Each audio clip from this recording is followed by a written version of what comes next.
Eugene, talk us through this. What should we expect with this impeachment inquiry vote this week? Yeah, I mean, you should probably expect it to go through, right? Unless you have a bunch of moderate Republicans who decide not to be on board with this.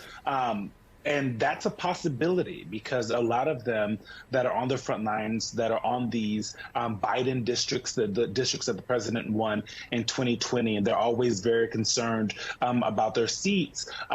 They are against this and have been. They begged Kevin McCarthy not to do it. I assume they're probably talking to the new speaker and asking the same thing, them not wanting to go forward with this, especially after hearing, since Republicans have taken over the House, we haven't seen any evidence. You know, what Senator Mitt Romney said there was true. We haven't seen any actual evidence that President Biden himself did anything wrong. And even when you ask them what you're impeaching him for, they don't have an answer, right? There isn't an answer. He did this. You know, when you look at what happened with Bill Clinton, when you look at what happened with Donald Trump twice, you have clear, you could do it in an elevator pitch of why those men were impeached.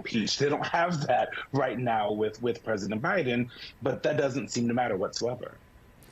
Juanita, I mean, you didn't just sort of said it all, so I want to let you take a listen to how Speaker Mike Johnson framed this upcoming vote. It was on Fox News this morning. Take a listen.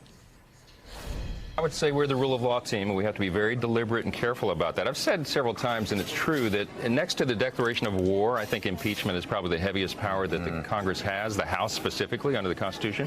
So we have to be very methodical and careful and follow the facts. Where they lead, the impeachment inquiry is the next necessary step because the White House is now stonewalling our investigation. Really amazing, Juanita, that he still claims to be on the, quote, rule of law team, despite everything we've learned about his role in trying to overturn Biden's election victory. I mean, step back, look at it all in context. The fact that they have a laundry list of things they need to be focusing on accomplishing, to say nothing. I mean, we talked a little bit about the aid packages, but, you know, housing, Imagine. You know, imagine the things that when you actually talk to voters that they're like, this is the thing where I am getting squeezed. What could the government do? Instead of focusing on policy solutions to those things, Republicans are interested in instead an impeachment inquiry that currently has no facts to support it. So I wonder both what it tells you about Republicans in this moment, but also listening to that sound from Speaker Johnson, what it tells you about him and his leadership.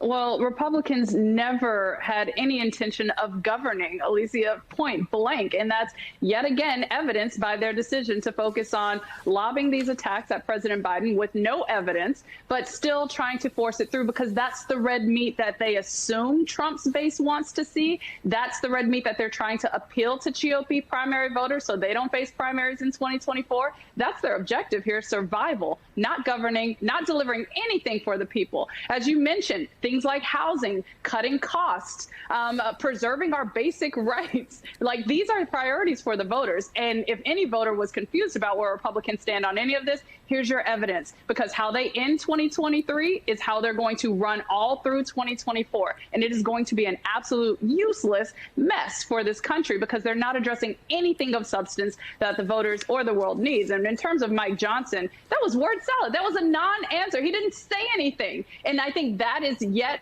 going to be exactly mirrored of what we see from Republicans because they don't have any evidence. They don't have any substance. And if he tries to juxtapose what they're trying to do with President Biden to what happened to former President Trump, then he's going to lose that. And that's a split screen that Republicans absolutely should not want going into 2024. But that's what they're going to get. I believe in ad after ad. Every time they come for President Biden, then Democrats and advocates are going to show exactly what went down with President Trump.